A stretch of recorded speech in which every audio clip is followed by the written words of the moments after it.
So we're doing this live stream from the D-Day story and joined by two Normandy veterans, so we're very pleased to have you both here. Thanks very much. And also some serving military personnel in the audience who might ask a few questions as we go along.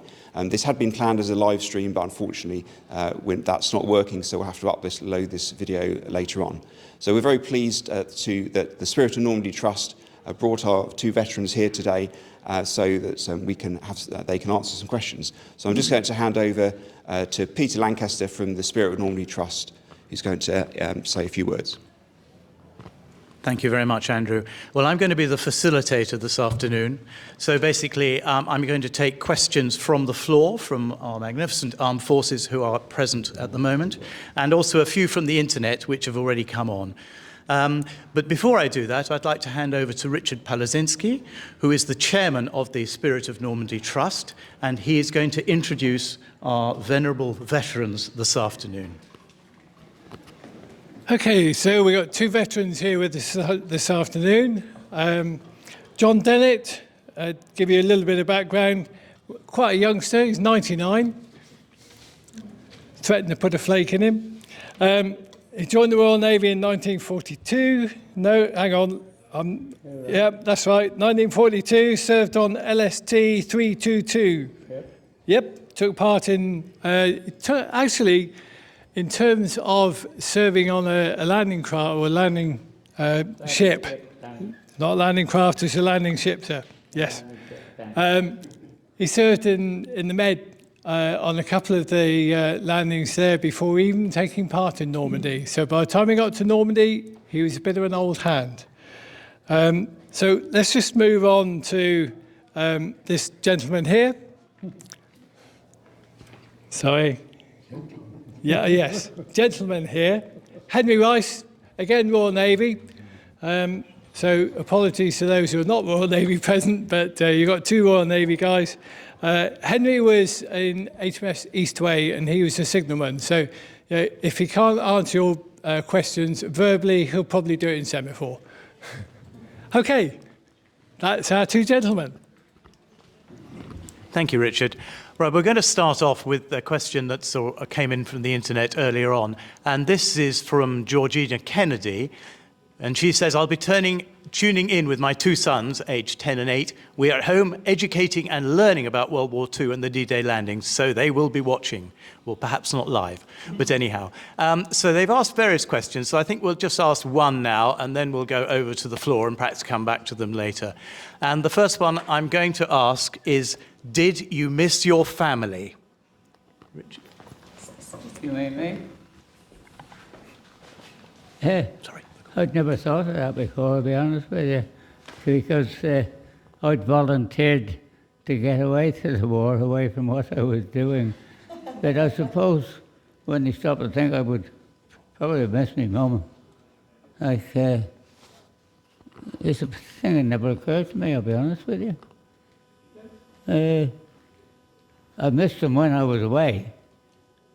But when I first went away, to me it was an adventure. And it was a long, long time, probably when I'd been at war for a couple of years, well, for close on 2 years before I realized I hadn't been home. And so I used to think of my mum very often and my sister. And well, my dad, I suppose, he was glad to get rid of me, probably. But no, seriously, a question I've never been asked before. It's common sense to miss your family or think of them, but it's not.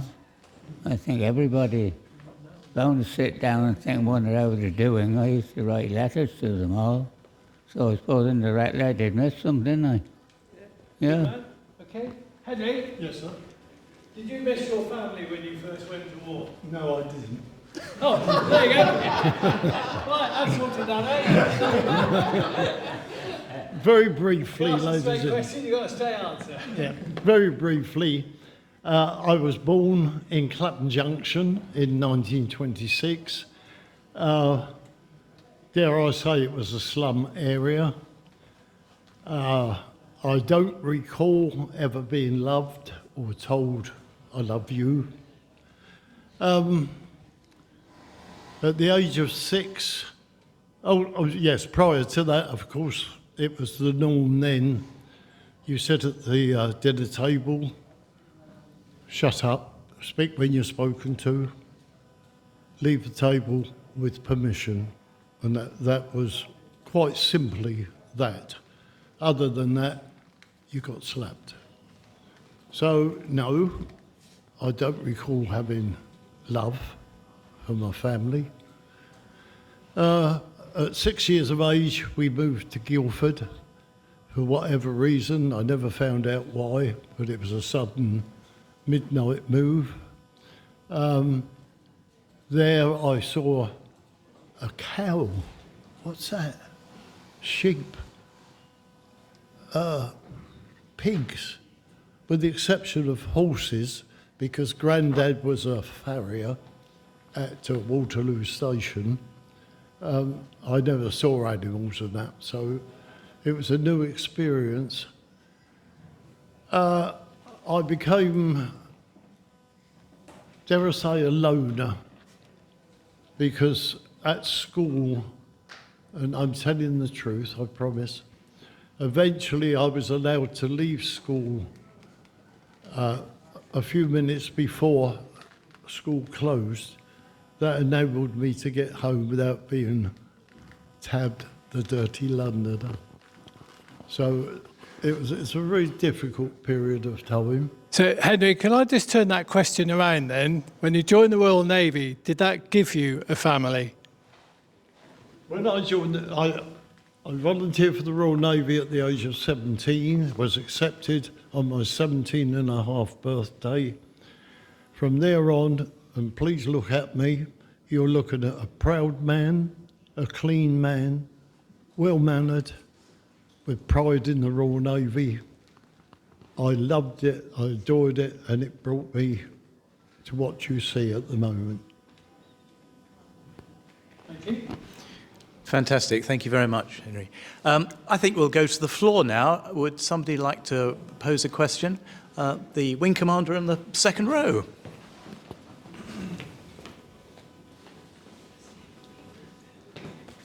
Gentlemen, the Wing Commander Ian Taff Evans, I'm OC 78 Squadron, and first I'd like to say it's a real privilege to meet you both today.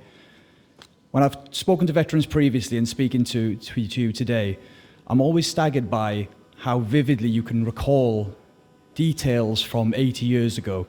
I wonder if you'd share with us just a few recollections of what it was like in the build-up, how you felt in the build-up within your regiments, squadrons, on the build-up and just before D-Day itself.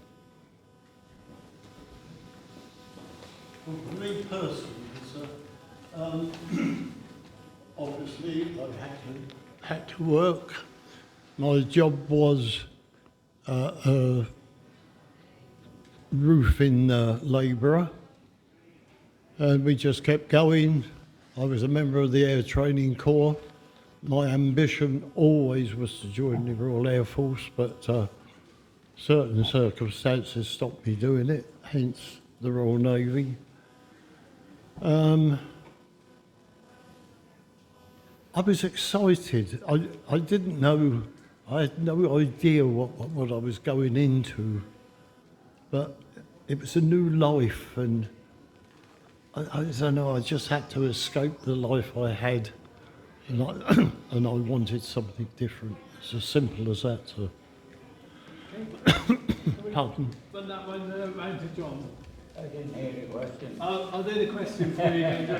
They want to understand about the build-up to the Normandy landings. What would it feel like? Were you apprehensive? Were you excited? You mean on the day prior? Or? Yeah, well, you served out in the Met, so obviously there was a slight difference for you. You'd experienced combat before, but what was it like getting ready for D-Day? Well, after we'd come down from the north to load up down here, we got into the Portsmouth area, and at that time there was troops and lorries and movement everywhere. All the lanes, the roads was full of tanks and lorries, and well, we understood once you saw about it, there must be another invasion coming up, not thinking that it was just round the corner, so to speak. With what was going on we'd had the ship tidy up in dry dock in the north of England, come down and got ready for D-Day. So we realised there must be something in the offing. But once the buzz got around that we were getting loaded, then that's when we began to get a bit curious what was going to happen. Well, we loaded in Portsmouth, and we had lorries and troops and tanks aboard, and we went out into the Solent area and went to anchor, and we thought, aye, we're on our way somewhere. And it wasn't until after, this was on probably the 4th of July, because when we were due to sail on the evening of the 5th originally, you see, or on the evening of the 4th, pardon, was put back a day.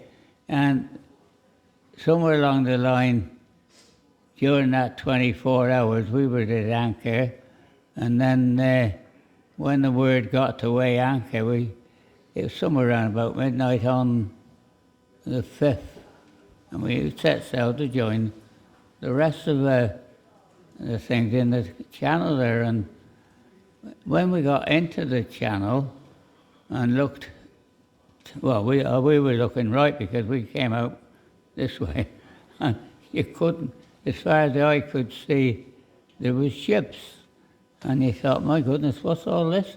And on hindsight, from what I've heard about it, there was close on 2,000 ships on that water that night, and it looked like that as well. And we thought, my goodness, with all that force, nothing's going to happen to us, you know.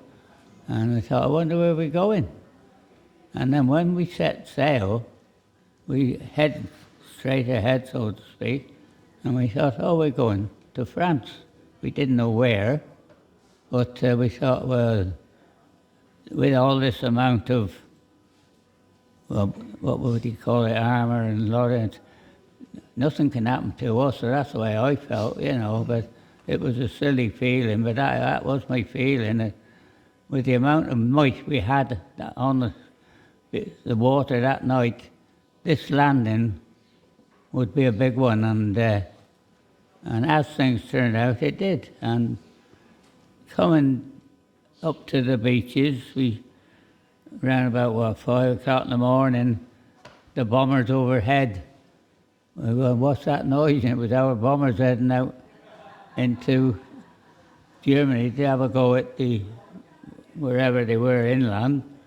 And then following that, the battleships opened up, and the War Spite was amongst them, and the Roberts, and a couple more, and they were throwing shells in over our heads, and the noise was terrific. And we thought, my goodness, wouldn't like to be on the end of that. And they're us there, sort of, what's going to happen? When are we going? And we went in second wave, which was one around 9 o'clock-ish. But we had to, with being on the big landing craft, you had to wait while the soldiers and that had found a foothold on the beach, and thankfully they'd done a fine job, and they were making progress by getting off the beach onto the sand dunes, and while all that's going on, we're waiting as the tide was coming in to unload. We'd have aircraft strafing the beachheads and shells coming in from there, and then it went quiet for a while, and we must have thought, well, the bombers have done their job inland, they've stopped them shelling, and it was only later in the day that it started up again, as if they must have got a second breath, so to speak. But we had to stay on, when we did go in, we had to stay on the beach throughout the day, and different little things were going on. They were getting aircraft along, trying to strafe the lads on the beach, and we were getting shelled from the inside, from until a certain time, and then it went quiet, you know. But we're laying off, and then when we got on, that was it. I was on my gun. So once I was on my gun, I had something to occupy my mind fully. And I spent the day just taking pot shots at whatever was coming over, and that I cannot absorb actually what was on the beach other than, what's the word, it was a bit of a calamity to look at because there was damaged vehicles everywhere. There was a couple of small landing craft were in bits and pieces. I saw a couple of dead bodies, but I'm sorry I didn't absorb what it was all about until later on. And the next day when we got to learn what had taken place, and we realised how serious a landing it had been, and the amount of casualties was colossal. And it's hard to explain.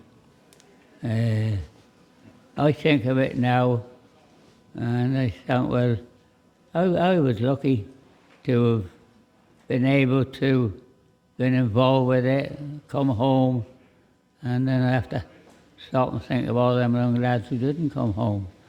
And the other thing, as we're pulling off, the beach tide's coming in, and sure enough, there's more dead bodies. And at the time, I think, look at that. And when you stop to think, that's some poor sod who charged up the beach, got shot, washed out, washed back on. And I wish I could have had the compassion then that I have now. But being young and Jack the lad, so to speak, it's amazing what goes through your mind at that age, you know, because at that age, when I was alive, you knew everything, and that is the trouble, I think. But no, I'm glad to have been a part of it. I'm very proud to have been a part of it. And my main thing in life now is to go back and remember those lads who didn't come home. And every chance I get, when I talk to the kids at school and one thing and another, you know, I ask them how much they know about it all, and then I instill in them that when this day comes around, they've got to remember those lads who never come back and gave their lives for the freedom we have today. Because in England, it's a free country, I know, but it is what a real free country. You can say what you like, do what you like within common sense, and freedom is a valued commodity. Well, you've got freedom, hang on to it. And I think what we did, as all the gang on that day, they got the freedom that we reserved today, and I think we must impress upon everybody, always remember that what they're enjoying now wouldn't have been but for what happened on that day. Because D-Day, when you look back and read about it, it was the beginning of the end of Germany. And it's nice to have been a part of it. Really proud I am. Thanks, John. Thank you, John, for that very moving testimony. We'll move on to a question on the internet. This could be slightly light-hearted, this. See how it goes. Mark Ansell asks, was there a piece of equipment that you were glad to have with you because it was so useful? I guess that probably excludes rifles and personal weapons, because I should think they were probably essential. Henry, was there a piece of equipment that was particularly useful to you that you were glad you had with you? Yes. Semaphore flags, a 10-inch signal projector, and that was it. I never fired a shot, fired any weapon, shot anybody. I was just a happy bunting tosser on the bridge, doing my job, answering messages, hoisting the flags, hence bunting tosser up the mast. And that was it, sir. Thanks, Henry. John, was there any particular piece of equipment you were glad you had with you? That you... Not other than being on the gun. I can't think of anything. Well, there wasn't much you could have in them days, was there? Okay. No, I was going to say not on a personal equipment point of view, but if you were in a landing craft, it was always useful to have a kedge anchor so that you could get off the beach, I would have thought. Right, we'll go back to the audience now. Another question, please. And the very smart-looking leading hand in the front row. Hi there, I'm L.E.T. Sartin, Royal Navy, weapon engineer. And my question is, with everything that you absorbed during the landings, obviously yourself a veteran of multiple landings, and yourself a signalman, the military changes people, even if you don't go to war. The camaraderie that you experience and the life that you experience does change a person. But do you feel that the landings and the war, do you think you mentally and physically changed? And if you did, how do you think it changed you, either for the better or for the worse?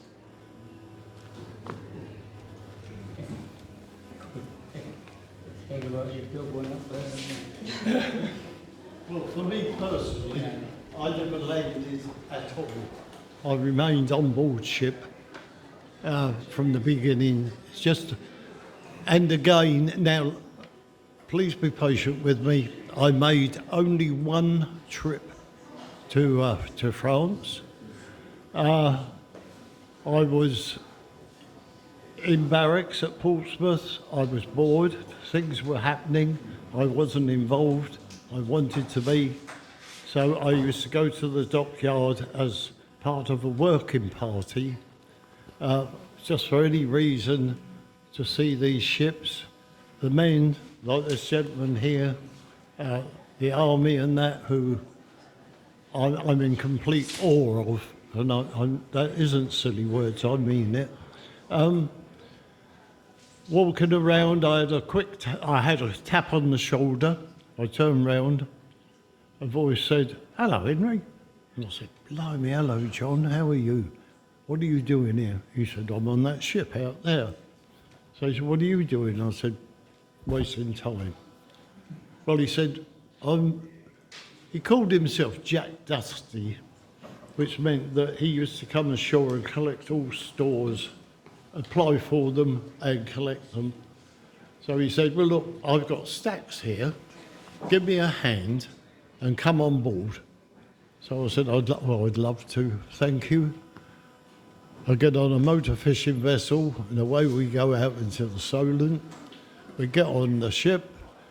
I go down below with him and we have a couple of tots and just reminisce of a few old memories. Suddenly, I'm doing this, and he went white. I must have gone whiter.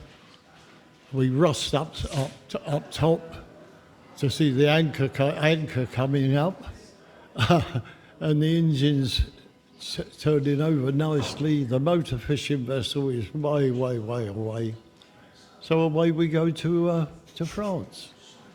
So I'm immediately taken to the signals officer, who told me quite rudely to get out of the way, we're not interested in you. They knew what they were going to.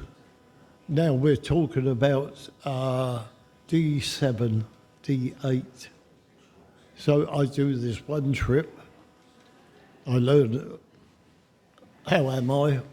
50% excited, 50% happy. Look, yes, I was a bit scared because I didn't know what we were going to. I'd already seen pictures of the beach, dead people and all that sort of thing. I thought, oh gosh. But eventually we returned to Portsmouth. I go back to barracks. I go before the first lieutenant, who very generously gives me 5 days stoppage of leave and 5 days pay. Points out on the on the wall a draft chit, Signum and Rice, Malta. So in the second day, I'm on my way to Malta. Malta for 12 weeks. From Malta, I was sent to Sicily. Sicily, land at Catania, cross to Messina. Lo and behold, it's exactly the ship that I went to Normandy on. And that ship I stayed on the whole war, serving in the Mediterranean, Persian Gulf, Red Sea, Indian Ocean, and Rangoon, and finished up in Singapore.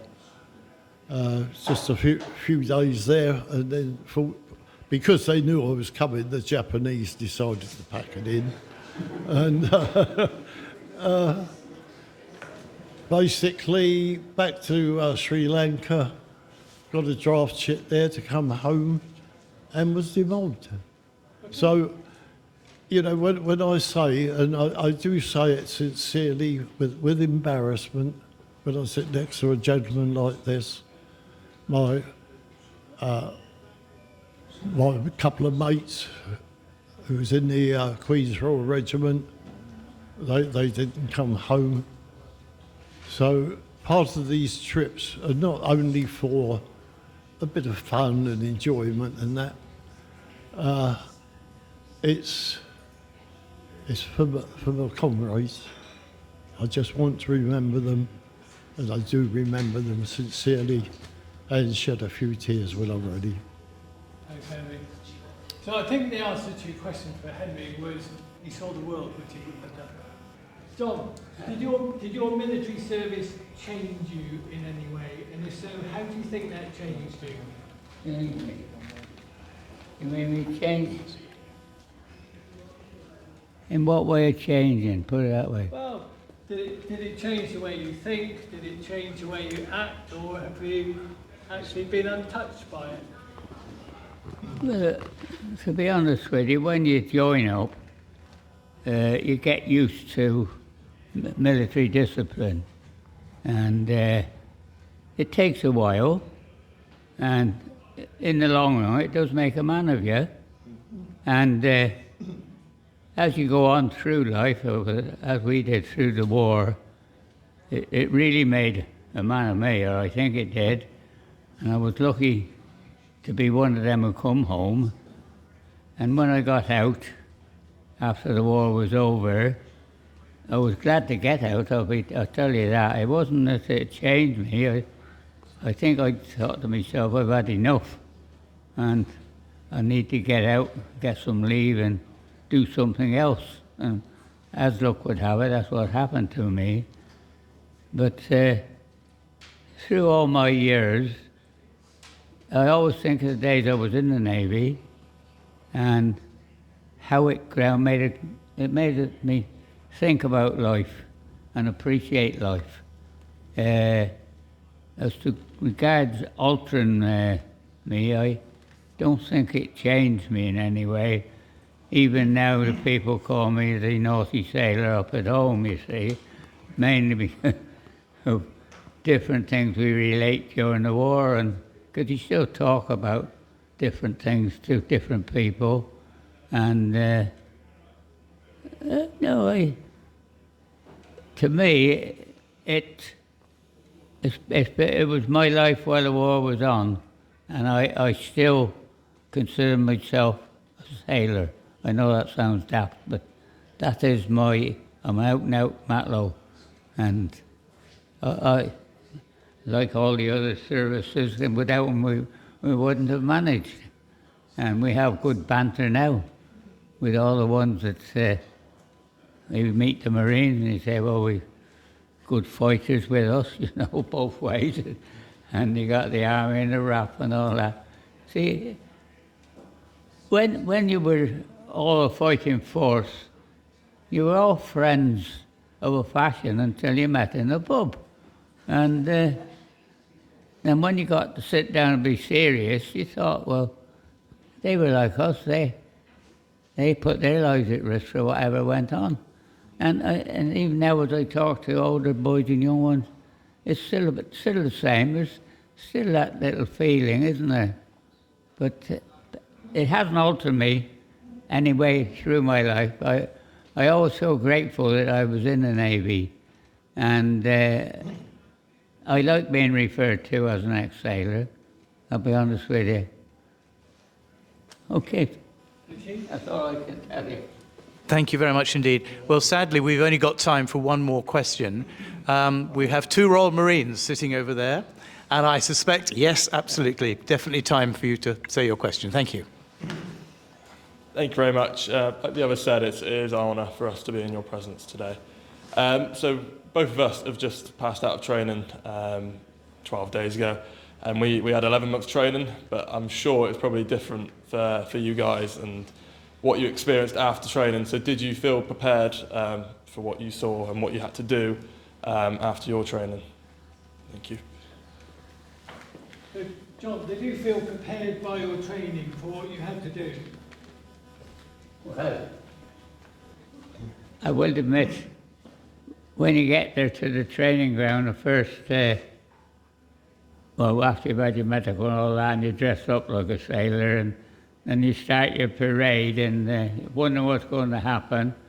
And when the old chief petty officer gets hold of his crew, and he tells you what he wants, and you start doing it, and first of all, it's like the end of the bloody world, and then you realise that you've got to get yourself fit or do what he says, or else you're in trouble. So it's about 20 of you normally in the Navy gang, and the old petty officer, he has a squad, and we used to live in Nissen huts down in Plymouth in them days at HMS Raleigh, and so he had all the new recruits in a Nissen hut, and on the parade ground, the old chief used to put you through it, and you had to be better than the other gang.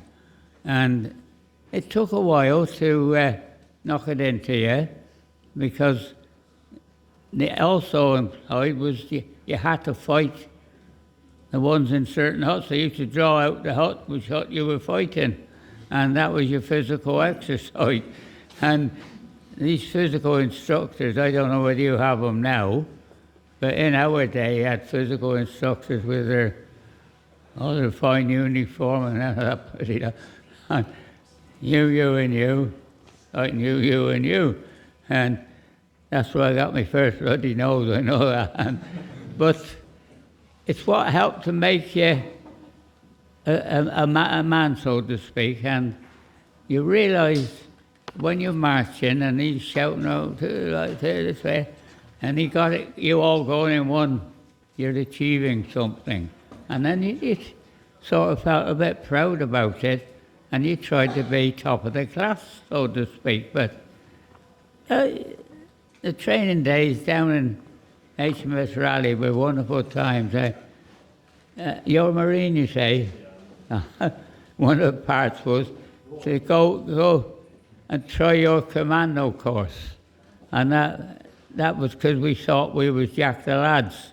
And they get bussed down to the outside Plymouth and trying to think, where is that? But goodness gracious, going over that, and you got a fella there pushing you out over the wall, don't hang around there, and up you go, and down you fall. Oh dear, I was glad I wasn't a blooming Marine, But it was all part and parcel of making you a man. And I will admit that it did good for me, and it learned me discipline. And I would think if some of these young lads had a bit of that, it might do them the world of good now. But, because I know you do pretty hard discipline now, don't you? Yeah. Well, this is it. And you're looking well on it, so... No, I'm serious. It does help to make a man out of you. Even though you have moments when you think, what's he on about? But you didn't rebel. Oh, no. No, yeah. No, I'm glad. But I enjoyed my training days because when it was over, you got some leave. And then after that, you got a ship. And that was what it was all about, joining the Navy to see the world, and away I went. And it done me good. Well done, John. Thank you. And we just got one final question from a young lady at the back who'd like to ask a question. So I'll just go and take the mic to her so she can. So, were you scared? Were you scared? And what did you do to cheer each other up if you were scared? Henry, I didn't hear that, I'm sorry. Were you scared, and what did you do to cheer each other up if you were scared? Yes, half, as I said, half was excitement, half was being scared. But the one thing I learned very quickly was to hide any fear or scaredness. I was more terrified of any member of the crew seeing me as a scared boy. Thank you. Excellent. What about John? I didn't hear the question. So the question from the young lady was, were you scared? And if you were, what did you do to help each other not to be scared?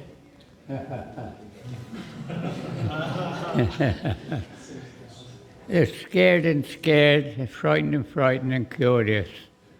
And between it all, I never felt like running away, put it that way. I wasn't that, so I wasn't scared. I was probably scared to the thinking about getting hit and being injured or killed.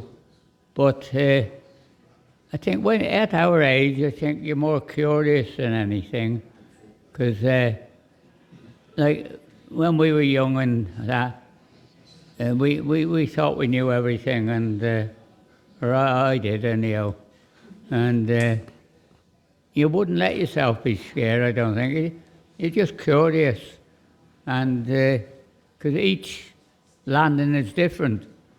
And you don't know what to expect. You just don't know what's happening today, and you don't know until it happens. And then the next one's entirely different. Thanks, John. Yeah. Brilliant. Thank you. So thank you very much for all the questions, and thank you to the Spirit of Normandy Trust for their help for today, and particularly can we express our thanks to John and Henry.